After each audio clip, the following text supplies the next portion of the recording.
O'shanda men chiqib yig'lagan. O'g'irlagan o'g'ridan ham men roziman. Shunaqa yaxshi odamlar bor. Hozir bitta narsani aytmoqchiman, bu tarix bu. Bu bundan rovna 26 yil avval bo'lgan voqea. 2020-yil Toshkentga bir sabab bilan keldim. Cho'nchagimda $1,5 pul bilan, $1,5 почти 2 xonali uy berardi. Shuni ichida $300 o'zim pulim edi, $1,200 odamlardan qarz olgan edim. Bir narsasi olib ketishim kerak edi, shundan $100 foyda ko'raman deb o'ylaganman. Lekin kelganimda shunday Chorsuga yaqin joyga kelganda o'sha pulni o'g'irlar o'g'irlatib ketib qolganda mendan. Mana endi ustiga endi qaymoqni qo'yamiz. Mana qarang, voy bu voqeani hozir aytmasam ichim qizib ketyapti.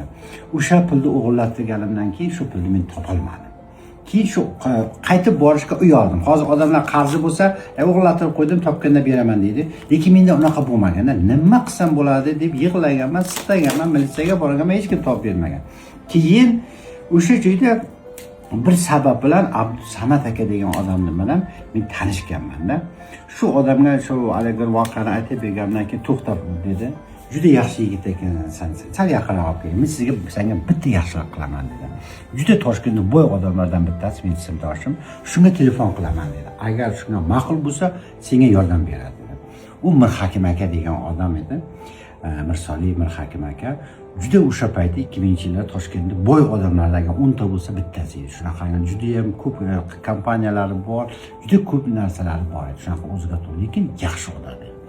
Shu odam bilan men tanishdim. Tanishganimizda ham shunday u paytda hamma mafiyozlik kiyinadi, kojinlar kiyinadi, mabita vodolatkalarda shunaqa.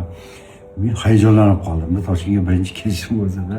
Shu odam men bilan bir suhbatda gaplashdidagi, men u bilan kuldirib gaplashdim. Rosa kuldirdim. Shunaqa u odam meni yaxshi ko'rib qoldi. O'rtadan keyin yana bir marta ko'rishdik shunaqa. 3-martasida menga shunday telefon qilib, nomerlar qo'rqinchli, hammasi 7 yil adashmasam-da. Mashinalar ham har xil mashinalar, jiplar shu paytda Toshkentda bitta ikkita mashina shu odamda bo'lardi. Xudo rahmat qilsin, joylari jannatda bo'lsin. 10 yil avval u kishi qazo qildi. Shunga shu odam keyin menga aytayapti, yaxshi meni sizsirardi. U mendan 10 yoshga katta bo'lsa, "Faxrinaga yaxshimisiz? Nima qilyapsiz?" dedi. Shunaqa. U paytda tikacham bor, tikacha. Tikamni o'yib shunaqa o'tirib. Shu hozir shekka keling, Chig'atoyga kelasiz. Chimboy degan ko'cha bor. Shuna burilasiz, kim yoqqa burilasiz, bunaqa burilasiz, tutib bor kim deb, buna burilasiz. To'g'ri kelsangiz shu yerda debdi. Nima deyman men? Xo'p dedimda. Keyin Chig'atoyni izlab topib bordim, Chimboyni topdim. Qolganiga adashdim-da. Tutam yo'q edi, terak ham yo'q, ko'cha ham ham. Keyin nima deyishni bilmayman. U odamni qanday topaman hozir aytdi. Keyin shunday telefon qilib, men hakim aka dedim-da. Aka, men bu qishloqdan kelgan odam bo'lsam, eshak bilan yurgan odam bo'lsam, eshagim quloq mashina bo'ladi-da, o'zi yo'lda boradi, o'zi keladi. Menga oson edi dedim. Undan ko'ra aka, ko'timda bir 4 ta teping hozir borsam dedim. Qayerlar boshqatda aytib yuboring dedim. Nima desangiz tayyorman dedim. Desam kuldida, hozir senga borishadi dedim. Bir paytda 2 ta jiplar kelib, mashina qayerda o'rtacha tekachada olib ketyapti. Borsam o'sha Toshkentda boylari bir 10 ta shunaqangi qo'ylar so'yilgan, dasturxon qavat. Shu yerda shu oldimga olib keldi, keling Faxrinaga, men tanishtirdi. Bu kishi viloyatdan Samarqanddan, viloyatliklar yo'q Toshkentda. Lekin shu yigitga men qo'ya qoldim. Shunaqa mehri daryo, hazilka, shunaqa deb. Deydi, shu yerda boya gapni boshqatdan qaytaring dedi. Shu gapni boshqatdan aytsam, hamma kuldi.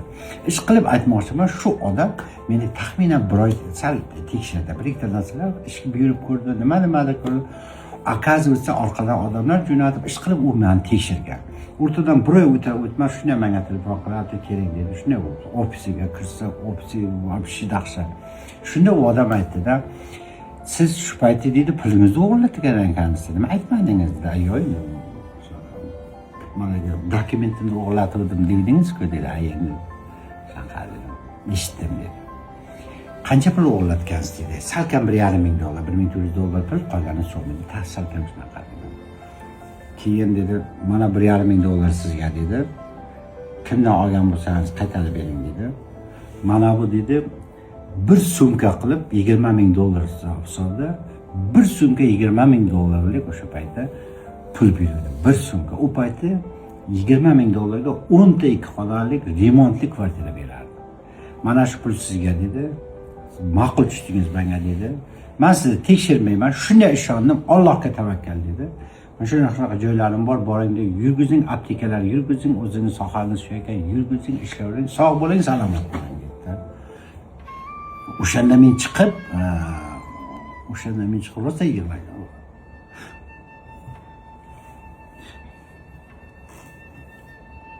Shunaqa yaxshi odamlar bor. Men aytdim-da, $1,500 o'g'irlatirdim dedim, mana Xitoy menga berdi. Shundan keyin hamma ishim yaxshi bo'lib ketdi. U odam umri kalta ekan, qazo qilib ketdi. U kishi bilan yaxshi ishladik biz. 15 yil birga ishladik. U odamdan ko'p narsa olganman.